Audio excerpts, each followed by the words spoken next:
یہ لہنگا پڑا ہوا ہے، جلدی سے تم تیار ہو جاؤ۔ معین جو ابھی اپنی کتابوں میں گھسی ہوئی تھی، بی جان کی بات سن کر اس نے ایک دم سے نگاہیں اٹھا کے سامنے کھڑی بی جان کی طرف دیکھا۔ کیا مطلب ہے بی جان؟ کہیں جانا ہے کیا؟ وہ اتنا پیارا لہنگا میرے لیے لے کر آئی ہیں، اس نے مسکراتے ہوئے بولا، مگر بی جان نے کوئی جواب نہیں دیا اور کہنے لگی، بس میں نے بولا ہے نا کہ 5 منٹ میں جلدی سے تیار ہو کے نیچے آ جاؤ۔ مولوی صاحب انتظار کر رہے ہیں۔ یہ سن کر اس کی آنکھوں میں ایک دم سے حیرت پھیل گئی۔ مولوی صاحب کیوں؟ مولوی صاحب کس لیے انتظار کر رہے ہیں؟ اس نے زبردستی چہرے پہ مسکراہٹ سجائی، جبکہ اسے بی جان کے کچھ دن پہلے والی باتیں یاد آئی تھیں، جب وہ کسی 50 سال کے بوڑھے آدمی کے ساتھ اس کا نکاح کرنے کے بارے میں باتیں کر رہی تھی۔ وہ بہت زیادہ گھبرا گئی اور کہنے لگی، کیا مطلب ہے؟ میں ابھی تیار ہو کے آ جاتی ہوں۔ یہ سن کر وہ سر ہلانے لگی۔ بی جان، میں نے کسی سے بھی نکاح نہیں کرنا، مجھے نہیں پتا۔ یہ کہتے ہوئے وہ ایک دم سے اٹھی، مگر بی جان نے خون خوار نگاہوں سے اسے دیکھا۔ جتنا بولا ہے اتنا کرو، اگر تم تیار ہو کے نیچے نہ آئی تو میرا مرا ہوا منہ دیکھو گی۔ یہ سن کر تو اس کے چہرے پہ ہوائیاں اڑنے لگیں۔ بی جان پلیز! وہ ایک دم سے آگے ان کے قدموں میں بیٹھ گئی۔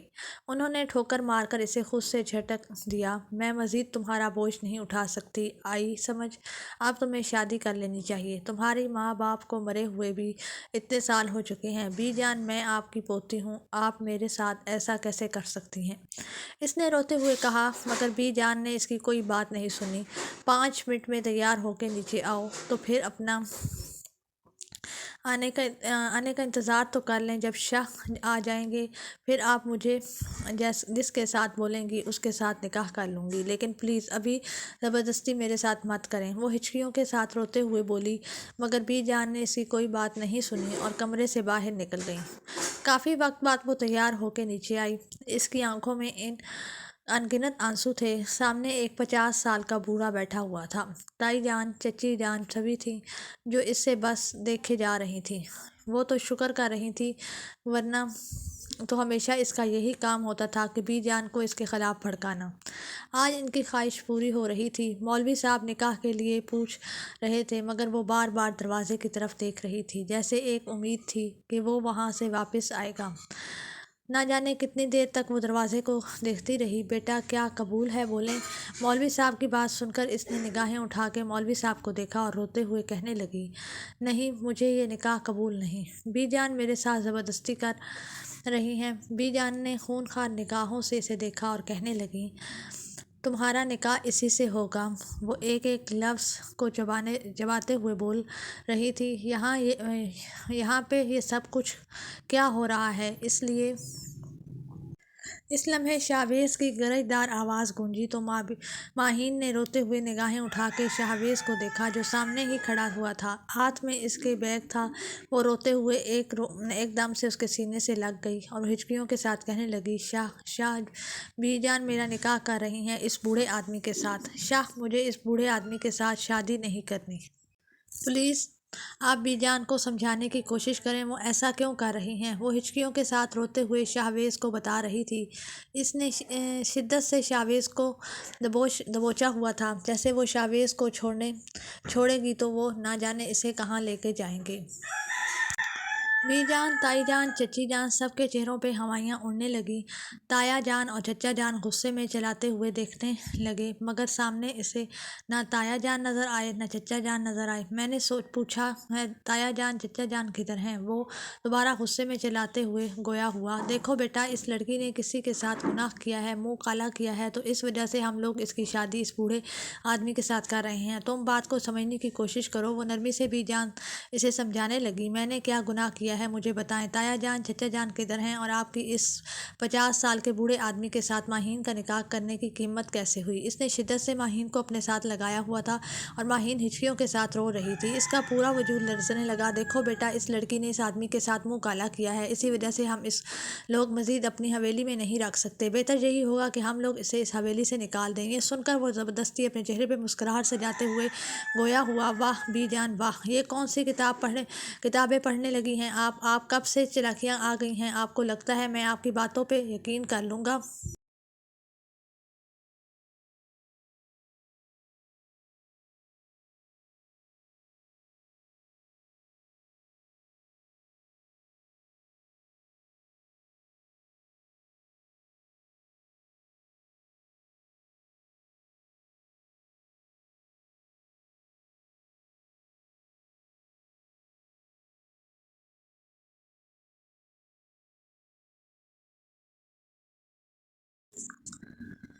میں اس کے ساتھ نکاح کروں گا۔ اگر آپ کو لگتا ہے کہ میں اس نے منہ کالا کیا ہے تو اس کے ساتھ تو ٹھیک ہے، اس کالے منہ والے کے ساتھ پھر نکاح کر لیتا ہوں۔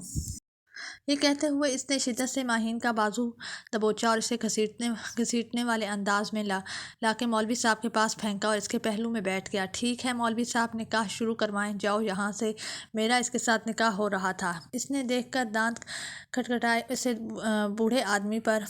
انکل، آپ کی ٹانگیں قبر میں ہیں، جا کے اپنی آخرت کی تیاریاں کریں۔ وہ غصے میں چلایا، تم سے صرف 15 سال ہی بڑا ہوں۔ وہ بھی اس کی عمر پہ طنز کر گئے تھے، مگر جبکہ وہ ماہین کو دیکھنے لگا وہ ہچکیوں کے ساتھ روتے ہوئے ابھی تک اس کے بازو کو دبوچے بیٹھی ہوئی تھی۔ مولوی صاحب، نکاح شروع کروائیں۔ مولوی صاحب نے اس کی بات پہ اس بات میں سر ہلایا اور نکاح شروع کروایا۔ بی جان غصے میں اپنے پوتے کو دیکھ رہی تھی۔ تھوڑی ہی دیر بعد نکاح ہو چکا تھا۔ وہ غصے میں سب مہمانوں کے درمیان اس کا بازو پکڑ کے اپنے کمرے میں لے آیا۔ لا کے اس نے کمرے کا دروازہ اتنی زور سے بند کیا کہ ماہین کا دل اچھل کے حلق میں آنے لگا۔ وہ روتے ہوئے کہنے لگی، شاہ جی، میری کوئی غلطی نہیں ہے، میں نے کسی کے ساتھ منہ کالا نہیں کیا۔ وہ ہچکیوں کے ساتھ رونے لگی۔ وہ اس کے پاس آیا، ایک دم سے اسے بازو سے پکڑ کے پیچھے دیوار کے ساتھ لگا دیا۔ مجھے تم سے زیادہ نفرت ہے، بہت شدید۔ وہ ایک ایک لفظ کو چباتے ہوئے گویا ہوا۔ ماہین کو یوں لگا جیسے کسی نے اس کے پورے وجود سے جان نکال لی ہو۔ آپ یہ کیا کہہ رہی ہیں؟ وہ ہچکیوں کے ساتھ روتے ہوئے گویا ہوئی۔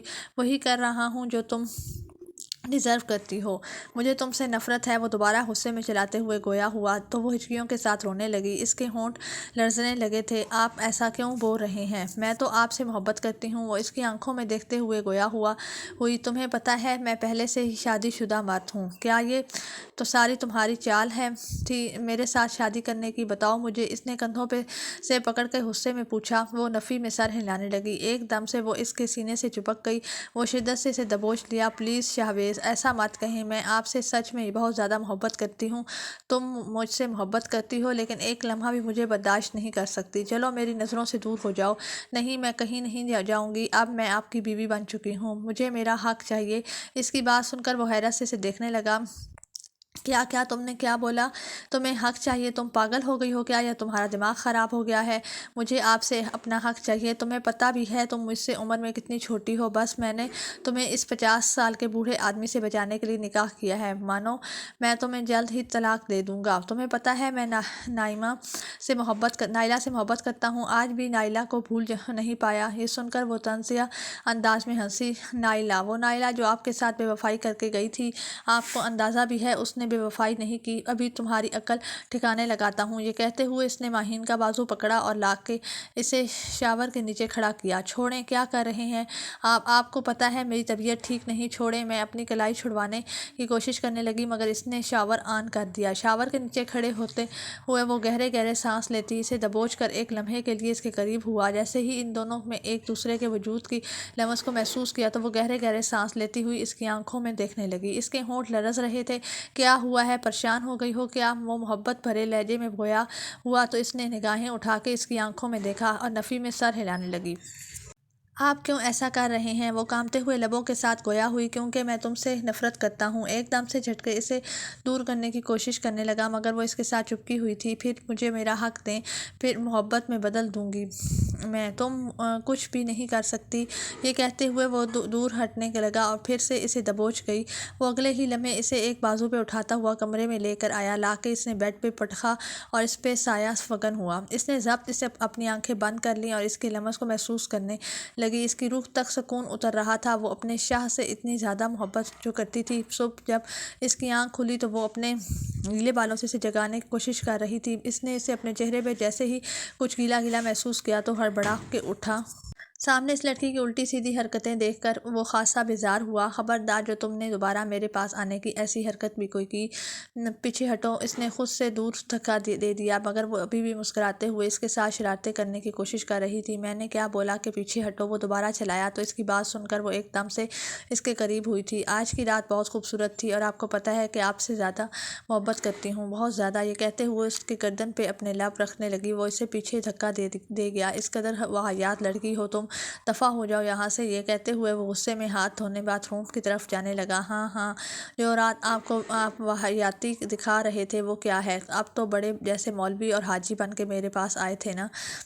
وہ پیچھے سے چلائی، تم ہی ہو بے شرم لڑکی۔ یہ کہتے ہوئے اس نے زور سے کمرے کا دروازہ بند کیا۔ ہاں، آپ تو جیسے آپ حاجی عبدالغفور ہیں نا؟ وہ پیچھے سے چلائی۔ نہ جانے کیوں وہ تھا تو غصے میں، مگر شاور کے نیچے کھڑا ہوتے ہی اس نے کے لبوں پہ ایک عجیب سی مسکراہٹ بکھر گئی۔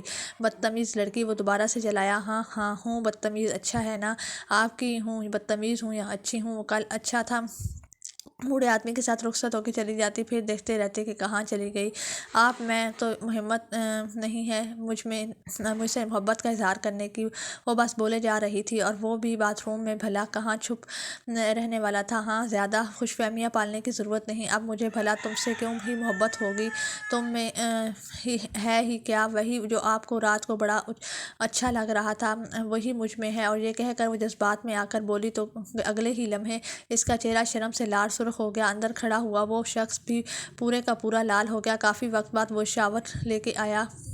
بے ساختہ ہی اس کی نظریں ماہین کی طرف گئیں، جس کی سفید رنگت اتنے میں ملازمہ اس کے لیے کھانا لے کے آئی۔ صاحب جی، یہ بی جان نے کھانا بھجوایا ہے۔ اسے لگا کہ بی جان اس کے ساتھ اچھی خاصے ناراض ہوں گی، لیکن یہاں تو بی جان کئی اقسام کے کھانے اس کے ناشتے کے لیے بھجوائے تھے۔ بی جان کو بھی پتہ ہے کہ رات میں نے اس کی پوتی کے ساتھ کیا سلوک کیا ہے، تبھی انہوں نے اتنے ہیلدی کھانے بھجوائے ہیں۔ وہ ایک نوالے کو چباتے ہوئے بولا۔ ہاں ہاں بی جان، اس وجہ سے کھانا اتنا ہیلدی بھجوایا ہے کہ ان کے بیٹے کی اولاد کی اچھی خاصی انرجی ضائع ہو گئی ہوگی۔ جبکہ بیگم یہ چلاتا ہوا بولا۔ وہ غصے میں بولی۔ وہ ایک دم سے کھنچ کے اس کے جبڑے دبوچ گیا۔ مجھے زیادہ ایزی لینے کی کوشش مت کرنا، آئی سمجھ؟ یہ کہتے ہوئے اسے جھٹکے سے خود سے دور کیا۔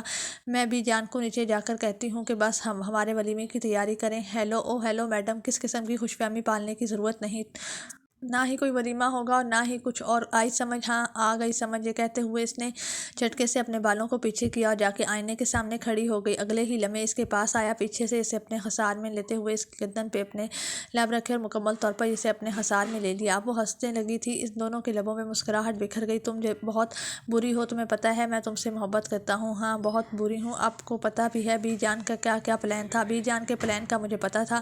بی جان کو جب پتہ چلا کہ آپ واپس آئے ہیں تو پتہ نہیں کہاں سے وہ بوڑھا ارینج کیا۔ انہوں نے یہ احساس کروایا جیسے میرا اس بوڑھے کے ساتھ نکاح ہو رہا ہے۔ میں تو بس آپ کا ہی انتظار کر رہی تھی کہ کب آپ آتے ہیں اور کب آپ کہتے ہیں کہ نہیں میں اس کا ہیرو ہوں، اسے اپنی زندگی میں شامل کروں گا۔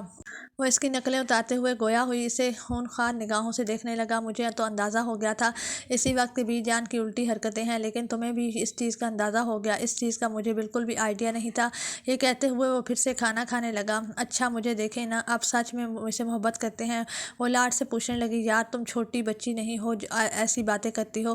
ہاں تمہیں پتہ ہے میں تم سے محبت کرتا ہوں، اسی وجہ سے ہی تو ابھی تک شادی نہیں کی تھی، تمہارے بڑے ہونے کا انتظار کیا تھا۔ مجھے لگتا ہے اپنے بڑے ہونے کا نہیں، میرے بوڑھے ہونے کا انتظار کر رہے تھے۔ اس کی بات سن کر وہ ہنسنے لگی اور اگلے ہی لمحے آ کے اس کی آغوش میں بیٹھتے ہوئے اس کے سینے پہ اپنا سر ٹکا لیا۔ میں آپ سے بہت زیادہ محبت کرتی ہوں، بہت ہی زیادہ، آپ سوچ بھی نہیں سکتے میں آپ سے کتنی محبت کرتی ہوں۔ جب وہ نیچے آئی تو بی جان ان کے صدقے اباری جا رہی تھی۔ بی جان، ویسے آپ نے بہت ہی بڑا ڈرامہ کھیلا ہے، بہت ہی بڑی پروڈیوسر ہیں آپ۔ ان کو دیکھتے ہی گویا ہوا۔ بیٹا آپ کیا ہے نا کہ تم شادی نہیں کر رہے تھے، میں دیکھ رہی تھی کہ میری پوتی بھی تمہیں دل ہی دل میں محبت کرتی ہے، مگر تم دونوں ہی ایک دوسرے سے بھاگتے تھے، تم دونوں کی شادی کروانے کے لیے یہ سب کیا۔ بی جان نے مسکراتے ہوئے کہا۔ چلیں جی، یہ بھی اچھا ہی ہے بی جان۔ وہ مسکرانے لگا۔ اچھا ٹھیک ہے بی جان، میں نے کہنا تھا کہ انوشے اور حاکم آ رہے ہیں، آج رات کی فلائٹ ہے۔ وہ اچھا بتایا ہی نہیں انہوں نے؟ ہاں بس اچانک دونوں کا پلان بنا ہے، ورنہ تو ان کا ارادہ کل میرے ساتھ ہی آنے کا تھا۔ اب میں اکیلا آ گیا، میری پھوٹی قسمت کہ میں کل ہی آ جاتا۔ بیٹا تم آ جاتے یا کل، یہ تو ہونا ہی تھا جو ہوا، بی جان نے مسکراتے ہوئے کہا۔ ویسے بی جان آپ نے بہت ہی غلط کیا ہے، جبکہ نہ جانے کیوں ماہین کے چہرے پہ ایک دم سے 12 بج گئے۔ کیا ہوا ماہین؟ شاہویز نے اس کی گرد بازو حائل کر کے اپنے ساتھ لگایا۔ ماہین نے زبردستی چہرے سے مسکراہٹ سجاتے ہوئے کہا۔ نہیں کچھ بھی نہیں ہوا۔ یہ کہتے ہوئے وہ اٹھ کے کمرے کی طرف چلی گئی۔ کمرے میں آتے ہی وہ گہرے گہرے سانس لینے لگی۔ جبکہ کافی وقت بعد وہ کمرے میں آیا تو ماہین کی آنکھوں میں آنسو تھے۔ یہ دیکھ کر وہ تھوڑا پریشان ہوا۔ ماہین کیا ہوا ہے؟ ہے؟ تم اتنی زیادہ گھبرائی ہوئی کیوں ہو؟ کیا سب کچھ ٹھیک تو ہے؟ ماہی نے نفی میں سر ہلایا۔ نہیں، کچھ بھی نہیں ہوا، بس وقت ویسے ہی آنکھوں میں پانی آ گیا۔ تم رو رہی ہو؟ ماہی یہ کہتے ہوئے اس کے سامنے بیٹھ گیا۔ وہ لوگ کیوں آ رہے ہیں؟ میں حاکم اور انوشے۔ وہ گھبراتے ہوئے گویا ہوئی کیوں؟ تمہیں ان کے آنے سے مسئلہ ہے؟ ان کے آنے کی وجہ سے تم اتنا زیادہ اپسیٹ ہو گئی ہو؟ نہیں، ایسی بات نہیں ہے، میں بس شاور لے کر آتی ہوں۔ ارے تم نے ابھی تھوڑی دیر پہلے ہی تو شاور لیا۔ ابھی تو میں نے کچھ کیا بھی نہیں، تو پھر کیوں شاور لینا ہے؟ وہ آنکھ کا کونا دباتے ہوئے گویا ہوا۔ اوہ اچھا، مجھے ہنی مون پہ کہاں لے کے جانا ہے؟ وہ منہ پھیلاتے ہوئے گویا ہوئی تو شاہویز نرمی سے پوچھنے لگا، پہلے شادی ہو، مہندی ہو، بارات ہو، فنکشن ہو، اچھی سی تم دلہن بنو، ولیمہ ہو، بتاؤ۔ اس نے نفی میں سر ہلا دیا۔ نہیں، مجھے کوئی شوق نہیں ہے، مجھے بس آپ کے پاس رہنے کا شوق ہے، آپ کے قریب۔ یہ کہتے ہوئے اس کی گود میں اپنا سر رکھ گئی، اس کے ہاتھ کو پکڑ کر اس کی ایک انگلی پہ بوسہ دینے لگی۔ کیا ہو گیا ہے؟ تم ٹھیک تو ہو نا؟ مجھے لگ رہا ہے کہ تم ٹھیک نہیں ہو۔ وہ محبت بھرے لہجے میں گویا ہوا۔ نہیں، مجھے کچھ بھی نہیں ہوا۔ وہ اس کے بالوں میں دھیرے دھیرے انگلیاں چلاتے ہوئے اسے پوچھ رہا تھا، دیکھو کوئی ٹینشن ہے، کوئی پریشانی ہے تو مجھے بلا جھجک بتا سکتی ہو۔ میں نے بولا مجھے کچھ بھی نہیں ہوا۔ یہ کہتے ہوئے اس کے سینے پہ اپنا سر ٹکاتے ہوئے اپنی آنکھیں بند کر گئی۔ وہ محبت سے کہنے لگا، اچھا ٹھیک ہے، تم کچھ دیر سو جاؤ، پوری رات سوئی بھی نہیں ہو، شاید تم زیادہ جاگنے کی وجہ سے پریشان ہو۔ مگر اسے یہ احساس ہوتا تھا کہ حاکم کے نام پر وہ اتنا زیادہ گھبرا کیوں جاتی ہے۔ اسے کچھ دال میں کالا لگا تھا۔ وہ چاہتا تھا کہ اسے پتہ چلے کہ وہ حاکم سے اتنا ڈرتی کیوں ہے۔ کیا اس کے اور حاکم کے ماضی میں کچھ ایسا رہا ہے؟ یہ سوچتے ہوئے وہ اسٹڈی روم کی طرف چلا گیا۔ اس کی پرسنل ڈائریاں دیکھنے لگا تو اسے کہیں بھی کچھ نہیں ملا۔ وہ ڈائری لکھتی تھی، اس چیز کا اسے اندازہ تھا، مگر اس نے وہ سب کہاں رکھی ہوئی تھی، اس چیز کا اسے بالکل بھی اندازہ نہیں تھا۔ وہ بی جان کے کمرے کی طرف آیا۔ بی جان سامنے ہی بیٹھی تسبیح پڑھ رہی تھی۔ وہ آگے ان کے گھٹنوں کے پاس بیٹھ گیا۔ ویسے بی جان، مجھے ایک بات کی سمجھ نہیں آئی، آپ نے آخر کیوں اتنا بڑا پلان کر کے اسے میری زندگی میں شامل کیا؟ وہ نرمی سے پوچھنے لگا، دیکھو بیٹا، ایک تو تم دونوں ایک دوسرے کو پسند کرتے ہو، بے شک تم لوگ جتنا بھی اس چیز سے بھاگتے کوشش کرو، لیکن بی جان میں پہلے ہی شادی شدہ تھا، عمر میں بھی اس سے بہت زیادہ بڑا ہوں، اسی وجہ سے آپ کو یہ چیز سمجھنی چاہیے تھی۔ وہ نرمی سے بی جان کو سمجھانے لگا۔ اس کے ہاتھ میں ہاتھ رکھا، مگر بی جان نے کوئی بات نہیں کی اور کہنے لگی، دیکھو بیٹا، تمہیں سمجھنا بہت زیادہ مشکل ہے، لیکن وقت کے ساتھ ساتھ تمہیں اس چیز کی سمجھ آئے گی کہ تم خود ہی سمجھ جاؤ گے میں نے یہ سب کچھ کیوں کیا ہے۔ دیکھو بیٹا، تمہیں اپنی بیوی کا اتنا زیادہ خیال رکھنا چاہیے کہ وہ تمہیں اپنی ہر بات بتائے۔ کیوں بی جان، کوئی مسئلہ ہے؟ مجھے عجیب سا ڈر لگنے لگا ہے اس کی حالت دیکھ کر۔ آج بھی وہ بہت زیادہ ڈری ہوئی ہے، گھبرائی ہوئی لگ رہی تھی۔ کیا ماضی میں کچھ ہوا تھا کیا؟ وہ نرمی سے بی جان سے پوچھنے لگا۔ بی جان نے نفی میں سر ہلایا۔ نہیں بیٹا، کچھ بھی نہیں ہوا۔ شاباش، جاؤ تم کمرے میں اسے ٹائم دو۔ یہ کہتے ہوئے بی جان نے اپنے کمرے میں بھیج دیا، مگر وہ بہت زیادہ پریشان تھا۔ کمرے میں آتے ہی آہستگی سے اسے اپنے خسار میں لیتے ہوئے اس کے ایک ایک نقش کو اپنے لبوں سے چھونے لگا۔ اس نے ہلکی ہلکی آنکھیں کھول کر اسے دیکھا۔ کیا کر رہے ہیں؟ مجھے سونے دیں۔ وہ اس کی بات سن کر کہنے لگا، نہیں سونا نہیں ہے، چلو جاگو، مجھ سے باتیں کرو۔ اس نے کھینچ کر اسے اپنے سینے میں سلا لیا، دھیرے دھیرے اس کے بالوں میں ہاتھ پھیرنے لگا۔ آپ مجھے کبھی چھوڑیں گے تو نہیں نا؟ اگر کبھی کوئی میرے بارے میں آپ کو کچھ غلط بولے گا تو کیا آپ اس کی بات پہ یقین کر لیں گے؟ پاگل ہو گئی ہو کیا؟ میں نے کیوں کس کی بات پہ یقین کرنا ہے؟ اچھا بتاؤ مجھے، کیا ہوا ہے؟ کس نے کچھ کہا ہے کیا؟ وہ نفی میں سر ہلانے لگی۔ نہیں، بس کسی نے کچھ بھی نہیں کہا، مجھے نہ کچھ عجیب سا محسوس ہوتا ہے۔ عجیب سا مطلب کسی اور کی طرف میں دیکھتی بھی ہوں تو یا کوئی لڑکا مجھے دیکھتا ہے تو میں کمفرٹیبل محسوس نہیں کرتی۔ اچھا، اسی وجہ سے تم حاکم بھائی کے آنے کی وجہ سے اتنی زیادہ پریشان ہو؟ نہ جانے کیوں وہ حاکم کا ذکر سننا بھی پسند نہیں کرتی تھی اور وہ اسے آہستگی سے اپنے سینے سے لگا گیا۔ اچھا ٹھیک ہے، بس اب دوبارہ کوئی اس کا ذکر نہیں کرے گا، اوکے؟ یہ کہتے ہوئے وہ دھیرے دھیرے اس کے بالوں میں انگلیاں چلانے لگا۔ وہ نیند کی وادیوں میں چلی گئی۔ نہ جانے کون سا پہر تھا جب اس کی آنکھ کھلی۔ اس نے دیکھا رات کے 12 بج رہے تھے۔ وہ جلدی سے اٹھی اور کمرے سے باہر نکلی۔ اس کا ارادہ اس وقت اسٹور روم کی طرف جانے کا تھا۔ وہ جیسے ہی اسٹور روم میں آئی تو وہاں پہ پڑا ہوا موبائل بج رہا تھا۔ اس نے جلدی سے وہ موبائل اٹھایا اور اٹھا کے اپنے کان کے ساتھ لگایا۔ میں تمہیں سرپرائز دینے آیا ہوں میری جان، تمہارے اس شوہر کو بتا دو کہ اب ویسے بڑی جلدی کر دی ہے تم نے اس کی شادی کرنے میں۔ دوسری طرف اس کی عجیب سی آواز آ رہی تھی، تم کون ہو؟ کیوں میرے ساتھ ایسا کر رہے ہو؟ دیکھو، تم اچھی طرح جانتی ہو کہ میں کون ہوں، اس کے باوجود جان بوجھ کے کیوں مجھ سے یہ سوال کر رہی ہو؟ تم جانتی ہو میں نے بتایا نہیں، دوسری طرف سے کہکا گونجا۔ تم کیا چاہتی ہو مجھ سے؟ میں نے تمہیں پہلے ہی بتایا تھا میں تم سے کیا چاہتا ہوں۔ اگر تم میری بات مانو لوگی تو تمہاری زندگی سکون سے گزر جائے گی، اگر تم میری بات نہیں مانو گی تو پھر جو وہ تمہارے ساتھ کروں گا وہ تم اچھی طرح جانتی ہو۔ دیکھو تم میرے ساتھ بہت غلط کر رہے ہو، اس نے گھبراتے ہوئے کہا۔ ماہین میری جان، اس شخص نے اتنے میٹھے لہجے میں کہا کہ ماہین کو لگا جیسے کسی نے اس کے وجود سے جان کھینچ لی ہو۔ اس لمحے کسی نے اس کے ہاتھ سے موبائل لیا اور اپنے کان کے ساتھ لگایا۔ دیکھو ماہین میری جان، تم بہت زیادہ خوبصورت ہو، بہت ہی زیادہ، بس کچھ لمحات میرے ساتھ گزار لینا، اس سے زیادہ پھر میں تم سے کوئی ڈیمانڈ نہیں کروں گا۔ بہت خوبصورت، ویسے بھی تمہیں کوئی مسئلہ تو نہیں ہوگا کیونکہ تم نے پتہ نہیں کتنے مردوں کے ساتھ گزاری ہوگی راتیں۔ یہ سن کر ماہین کے چہرے پہ ہوائیاں اڑنے لگی، وہ سامنے اپنے موبائل کو شاہویز کے ہاتھ میں دیکھ کر بہت زیادہ گھبرا گئی۔ اس نے جلدی سے موبائل چھین کے بند کیا۔ وہ شاہویز، وہ گھبرائے ہوئے شاہویز کو دیکھ رہی تھی، اس کی آنکھوں میں ان گنت آنسو بہنے لگے۔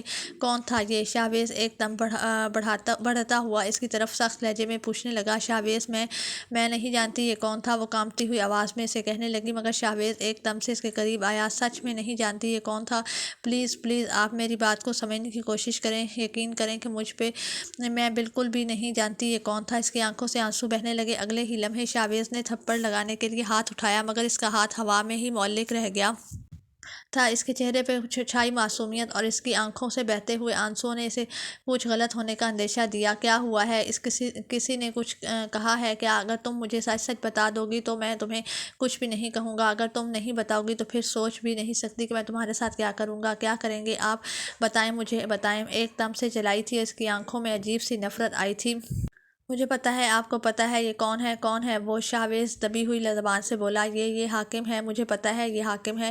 یہ پتہ نہیں کیوں میرے ساتھ ایسا کر رہا ہے، میں نے اس کے ساتھ کبھی کچھ غلط بھی نہیں کیا۔ وہ روتے ہوئے گویا ہوئی جبکہ شاہویز کے چہرے پہ ہوائیاں اڑ رہی تھیں۔ اس نے جلدی سے نمبر کی طرف دیکھا کیونکہ اس نے پہلے نمبر پہ کال نہیں کیا تھا، رانگ نمبر ہی اس نے اوپر سیو ہوا تھا اسی نام سے۔ اس نے جیسے ہی نمبر چیک کیا تو وہ پریشان ہو گیا، یہ واقعی حاکم کا نمبر تھا۔ وہ حیران ہوا، وہ تو آواز بھی نہیں پہچان پایا تھا کیونکہ اس شخص نے اتنی مہارت سے اپنی آواز بدلی ہوئی تھی کہ وہ کال تو کٹ کر چکا تھا، مگر اسے احساس ہو گیا تھا یہ کب سے تمہیں اس طرح تنگ کر رہا ہے، بتاؤ مجھے، وہ نرمی سے پوچھنے لگا۔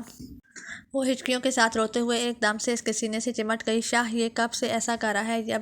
جب بھی یہ آئیں گے تو مجھے پتہ چل جائے گا کہ یہ کون ہے، مجھے خود بتائے نہیں تھے۔ وہ بہت بری طرح سے رو رہی تھی۔ اچھا ٹھیک ہے، رونا بند کرو، چپ کرو۔ اس نے ایک دم سے اس کے منہ پہ ہاتھ رکھا۔ آپ نے ابھی مجھے تھپڑ لگانا تھا، وہ ہچکیوں کے ساتھ روتے ہوئے اس سے پوچھنے لگی۔ نہیں، بالکل بھی تھپڑ نہیں لگانا تھا، آپ مجھے تھپڑ لگانے لگے تھے، وہ منہ بناتے ہوئے بولی۔ نہیں، بالکل بھی نہیں، دیکھو صحیح کہا، تھپڑ لگانے کے لیے آپ نے مجھ پہ ہاتھ اٹھایا تھا۔ یہ کہتے ہوئے ایک دم سے اس کے سینے پہ اپنا سر ٹکا کے بہت بری طرح سے رونے لگی۔ تم مجھ سے محبت کرتی ہو کیا؟ شاہویز سے محبت کرتی ہو؟ اس کی آنکھوں میں جھانکتے ہوئے گویا ہوا، وہ اس بات میں سر ہلانے لگی۔ ہاں، میں آپ سے محبت کرتی ہوں، بہت ٹوٹ کے چاہتی ہوں، میرا دل گھبراتا ہے، مجھے ڈر لگتا ہے کہ میں آپ سے دور چلی جاؤں گی۔ اچھا ٹھیک ہے، بس زیادہ رونا نہیں ہے، میں حاکم کو دیکھ لوں گا۔ آج کے بعد اگر یہ شخص تمہیں کال کرے یا مجھے بتانا، آپ کیا حاکم بھیا سے لڑائی کریں گے؟ کوئی میری جان کو تنگ کرے گا تو میں اس کے ساتھ لڑائی تو کروں گا ہی نا۔ یہ کہتے ہوئے وہ ایک دم سے اس کے قریب ہوا اور محبت سے اس کی پیشانی پہ بوسہ دیا۔ وہ شرم سے لال سرخ ہو گئی۔ ارے تم اتنی جلدی لال ٹماٹر کیوں ہو جاتی ہو؟ مسکراتے ہوئے بولا، مگر اس کی بات سن کر وہ کہنے لگی، نہیں بس ویسے ہی مجھے شرم آتی ہے نا جب آپ ایسے کہتے ہیں۔ وہ بچوں کی طرح معصومیت سے بولی، بچی نہیں ہو تم؟ اس کی ناک کھینچتے ہوئے گویا ہوا، ہاں بالکل، آپ تو بچی بالکل بھی نہیں ہوں، اب تو میرا دل کر رہا ہے کہ میرے اپنے بچے ہوں۔ یہ کہتے ہوئے وہ اس کے سینے میں اپنا سر ٹکا گئی تھی۔ اچھا، تمہیں لگتا ہے کہ ایک رات کی قربت کے بعد تمہیں بچے بھی ہو جائیں گے؟ بڑی تم تو ذہین بن گئی ہو، ابھی ایک دفعہ پھر سے مجھے پاس آنے نہ دے، خبردار، جو آپ نے میرے پاس آنے کی کوشش کی، آپ بہت برے ہیں۔ وہ منہ بناتے ہوئے گویا ہوئی۔ اس کی بات سن کر وہ ہنسنے لگا۔ نہیں، میں تو بہت اچھا ہوں، میری جان کی ٹوٹی ہے، کہتے ہوئے اس کی تھوڑی پہ اپنے لب رکھ گیا۔ وہ شرم سے لال ہوتی جلدی سے اپنے کمرے کی طرف بھاگ گئی جبکہ وہ ضبط سے اپنی مٹھیاں بھیج گیا۔ اگر یہ حاکم تھا تو یہ آواز حاکم کی کیوں نہیں لگی اسے، جبکہ نمبر بھی حاکم کا ہی تھا؟ وہ بہت زیادہ پریشان ہو گیا، اپنے کمرے میں آیا، مگر اسے رات بھر نیند نہ آ سکی۔ اگلے دن صبح حاکم اور انوشے آ گئے تھے۔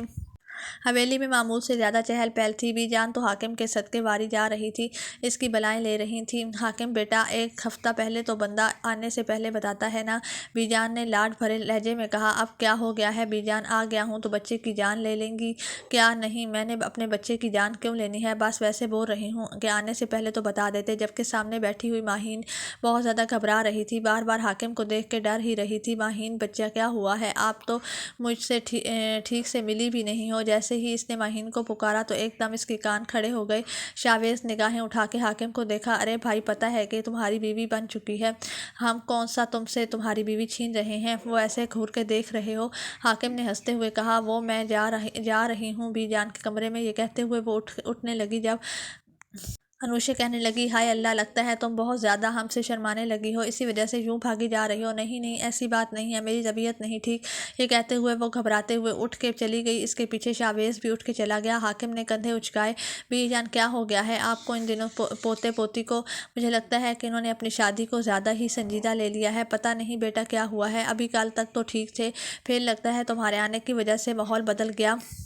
حاکم نے ہنستے ہوئے کہا۔ جیسے ہی شاویز کمرے میں آیا، سامنے وہ بیڈ پہ بیٹھی بری طرح سے رو رہی تھی۔ شاویز نے کمرے کا دروازہ بند کیا، اس کے سامنے آ کے بیٹھا۔ کیوں رو رہی ہو بتاؤ مجھے، نرمی سے اس نے پوچھا۔ وہ مزید ہچکیوں کے ساتھ رونے لگی۔ مجھے ڈر لگ رہا ہے، کسی چیز سے ڈر لگ رہا ہے تو بتاؤ، اس کے چہرے کو اپنے ہاتھوں کے پیالے میں بھرتے ہوئے پوچھا۔ نہیں بس ویسے ہی، یہ کہتے ہوئے اس نے نگاہیں جھکا لیں۔ ویسے کیسے؟ بتاؤ مجھے، وہ محبت بھرے لہجے میں گویا ہوا ماہین نے نفی میں سر ہلا دیا۔ تمہیں کیا پکا یقین ہے کہ وہ حاکم ہے؟ ہاں، انہوں نے بتایا تھا کہ وہ حاکم ہے۔ آواز بدل کر مجھ سے بات کرتے ہیں، وہ لرزتی ہوئی آواز میں بولی۔ تم سے کہتا کیا ہے وہ؟ مجھے بولتے ہیں کہ تم مجھ سے یہاں ملو، وہاں آؤ، لیکن میں کبھی ان سے ملنے نہیں گئی۔ مجھے بہت زیادہ ڈر لگتا ہے، لیکن تم سے اس بارے میں پہلے کبھی کیوں نہیں بتایا؟ وہ مجھے منع کرتے تھے کہ کسی کو بھی نہیں بتانا، ورنہ وہ آپ کی جان لے لیں گے۔ وہ ہچکیوں کے ساتھ روتے ہوئے گویا ہوئی، اور وہ اس کی معصومیت کو دیکھ رہا تھا کہ اچھا ٹھیک ہے، بس رونا نہیں ہے۔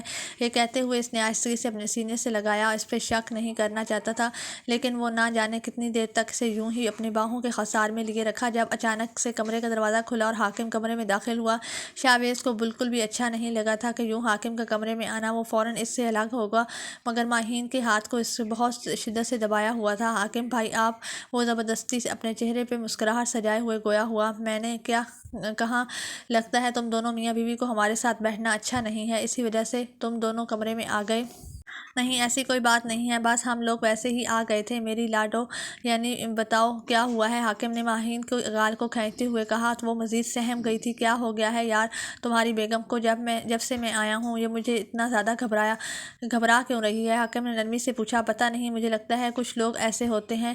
ماہین کی شکل دیکھ کر بھی بچوں کو ڈر لگنے لگ جاتا ہے۔ بچی نہیں ہو، ہے کوئی 25 سال کی ہے، لیکن میری نظر میں تو بچی ہے، مجھ سے 10 سال چھوٹی ہے۔ شاویز نے آہستگی سے اسے اپنے ساتھ لگاتے ہوئے تحفظ کا احساس دلایا، جیسے وہ اس کے ساتھ ہے اور اس کے ہوتے ہوئے حاکم اسے کچھ نہیں کر سکتا۔ چلو آ جاؤ، میں اپنی گڑیا کو باہر آئس کریم کھلانے لے جاتا ہوں۔ نہیں، مجھے کہیں نہیں جانا، میں آپ کی چھوٹی بچی نہیں ہوں جو آپ بار بار مجھے یہ بولیں گے کہ میں آپ کے ساتھ چلوں۔ ارے چھوٹی بچی نہیں ہو، مجھے آئیڈیا ہے، لیکن پھر بھی میرے لیے تو آج بھی چھوٹی بچی ہو، بالکل ایک گڑیا کی طرح۔ اتنے میں انوشے بھی کمرے میں آ گئی تھی۔ یار، میں تمہارے لیے بہت سارے گفٹ لے کے آئی ہوں، انوشے نے مسکراتے ہوئے کہا۔ ہمیشہ سے انوشے بہت اچھی تھی۔ ماہین ان دونوں سے ڈر رہی تھی، جبکہ انہیں سمجھ نہیں آ رہی تھی، جبکہ حاکم بہت زیادہ الجھا ہوا لگ رہا تھا۔ اچھا ٹھیک ہے بھائی، شاید یہ میرے ساتھ کمفرٹیبل محسوس نہیں کر رہی، پھر اس کے شوہر نے منع کیا ہوگا میرے بھائی کے ساتھ، اپنے جیٹھ کے ساتھ کوئی زیادہ ہنسی مذاق نہیں کرنا۔ کوئی بات نہیں انوشے، تم باتیں کرو اس سے۔ یہ کہتے ہوئے حاکم کمرے سے باہر چلا گیا۔ نہ جانے کتنی دیر تک انوشے کی موجودگی میں بھی وہ ڈری ہوئی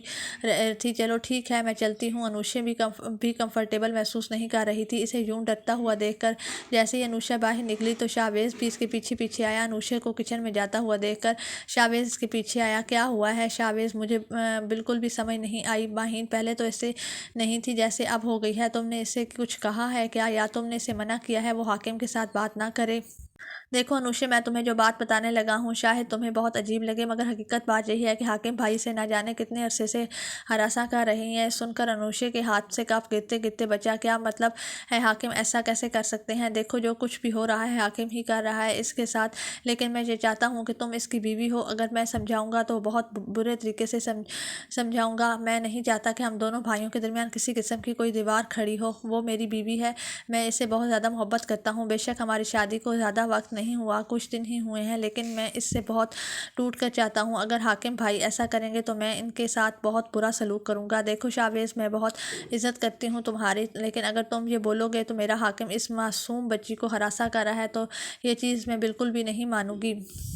میں اس چیز سے انکار کروں گی کیونکہ میرا حاکم ایسا نہیں کر سکتا۔ وہ غصے میں بولی، دیکھو مجھے پکا یقین ہے جو کالز آتی ہیں، وہ میسیجز آتے ہیں، وہ حاکم ہی کرتا ہے۔ ایسا کیسے کہہ سکتے ہو تم؟ یہ نمبر دیکھو۔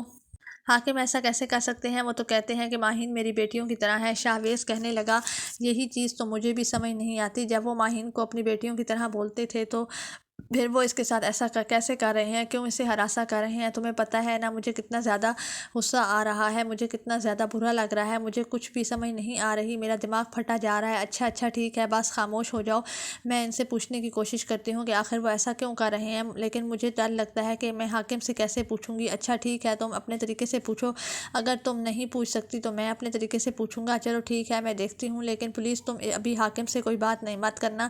لیکن مجھے نہیں لگتا کہ میں صبر کر سکتا ہوں۔ شاہویز غصے میں وہاں سے چلے گئے، جبکہ انوشے الجھ کے رہ گئی تھی۔ وہ حاکم سے کسی قیمت پہ یہ شک نہیں کر سکتی تھی، اس کی بیوی تھی، اس نے پورے 10 سال اس کے ساتھ گزارے تھے، 10 سالوں میں ان کی اولاد نہیں ہوئی تھی، مگر اس کے باوجود حاکم نے جس طرح سے محبت دی، اپنائیت دی، جس طرح سے اسے لاڈ پیار سے رکھا، وہ بھلا کیسے اس شخص پہ شک کر سکتی تھی؟ اس کی کئی دوستیں اس کے گھر میں رہتی تھیں، کئی دن تک وہ وہاں پہ رہتی تھی، مگر آج تک کسی دوست نے حاکم کی شکایت نہیں کی تھی۔ پھر ایسا کیسے ہو سکتا ہے کہ حاکم یہ ایسا الزام لگایا جائے؟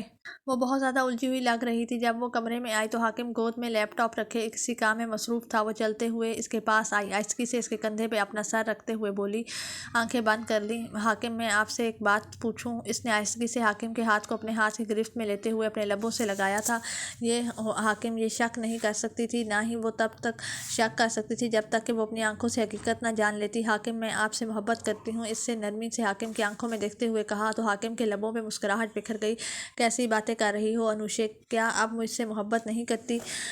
پاگل ہو کیا؟ ایسا کس نے کہا ہے کہ تم مجھ سے بہت محبت کرتی ہو؟ اور جتنی تم مجھ سے محبت کرتی ہو اس سے زیادہ تم سے میں محبت کرتا ہوں، حاکم نے مسکراتے ہوئے کہا۔ پھر اگر میری جگہ آپ کو کسی اور کا انتخاب کرنا پڑے تو کوئی اور لڑکی آپ کو پسند آئے جو آپ کی خواہش ہو اور آپ کے ساتھ کچھ وقت گزارے، تو کیا آپ کو اگر وہ لڑکی میسر آئے تو آپ مجھے بھول جائیں گے؟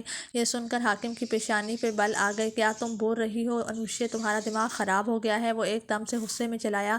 انوشے تھوڑی گھبرا گئی، نہیں، میرا مطلب ہے کہ شاید کسی اور پہ آپ کا کرش ہو، کوئی اور لڑکی آپ کو پسند ہو۔ پاگل ہو گئی ہو کیا انوشے؟ تمہیں پتہ ہے میں نے تمہارے علاوہ کبھی کسی اور کے بارے میں سوچا بھی نہیں، پھر تم ایسی بات کیسے کر سکتی ہو؟ بتاؤ مجھے آپ۔ اس نے کندھوں سے پکڑ کر اسے جھنجھوڑتے ہوئے پوچھا تو وہ نگاہیں جھکا گئی۔ اسے ڈر لگنے لگا کہ وہ حاکم سے کیسے پوچھے۔ حاکم، میں آپ سے اگر کوئی بات پوچھوں گی تو مجھے آج کا سچ جواب دیں گے، ٹھیک ہو یا غلط ہو، آپ نے بس مجھے جواب دینا ہے۔ وہ نگاہیں جھکاتے ہوئے گویا ہوئی تو وہ آہستگی سے اس کے قریب ہوا۔ دیکھو میں تم پہ غصہ نہیں کروں گا، مجھے بتاؤ کیا مسئلہ ہے؟ مجھے لگ رہا ہے تمہیں کوئی ٹینشن ہے، کوئی پریشانی ہے جس کی وجہ سے تم بار بار مجھ سے ایسے سوال پوچھ رہی ہو۔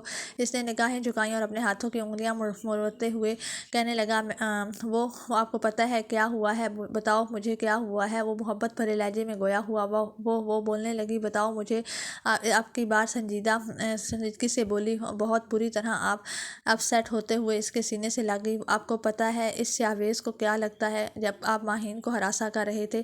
یہ سن کر اسے لگا جیسے کسی نے اس کے پورے وجود سے جان نکال دی ہو۔ تمہارا دماغ خراب ہو گیا ہے؟ بچپن میں سے لے کر اب تک میں نے ماہین کو اپنی بیٹیوں کی طرح سمجھا ہے، یہ کیسے ہو سکتا ہے کہ وہ غصے میں چلایا ایک دم سے اسے خود سے الگ کرتے ہوئے سیدھے شاہویز کے کمرے کی طرف گیا اور اس نے کمرے کے دروازے پہ زوردار دستک دی۔ شاہویز جس کی ابھی آنکھ کھل لگی تھی وہ جلدی سے دروازے کی طرف آیا۔ اس نے جیسے ہی دروازہ کھولا سامنے حاکم کھڑا ہوا تھا، خونخوار نگاہوں سے اسے دیکھ رہا تھا۔ یہ سب کچھ کیا ہے؟ حاکم غصے میں چلاتے ہوئے گویا، وہاں کیا ہوا ہے؟ تم نے کس منہ سے یہ بولا کہ میں ماہین کو ہراساں کر رہا ہوں؟ تمہیں پتہ ہے وہ میرے لیے چھوٹی بچی کی طرح ہے، بیٹیوں کی طرح، پھر تم یہ کیسے کہہ سکتے ہو؟ وہ غصے میں چلاتے ہوئے اس کے کندھوں سے پکڑ کر اسے جھنجھوڑنے لگا تو شاہویز ماہین کو موبائل لے کے آیا اور اس کے سامنے وہ نمبر کیا اس نے جو کچھ بھیجا گیا تھا، جو اس کے سامنے غلیظ قسم کے میسیجز تھے، جو باتیں تھیں، یہ جو تصاویر تھیں، جو اسے بلیک میل کیا جا رہا تھا، وہ سب اسے دکھانے لگا۔ یہ دیکھ کر حاکم کا دماغ گھوم گیا۔ یار پاگل ہو گئے ہو کیا؟ تو کیا تم اس آدمی کی کال پک کی ہے؟ آواز میری تھی، وہ غصے میں چلایا۔ آواز بدل بھی تو سکتی ہے۔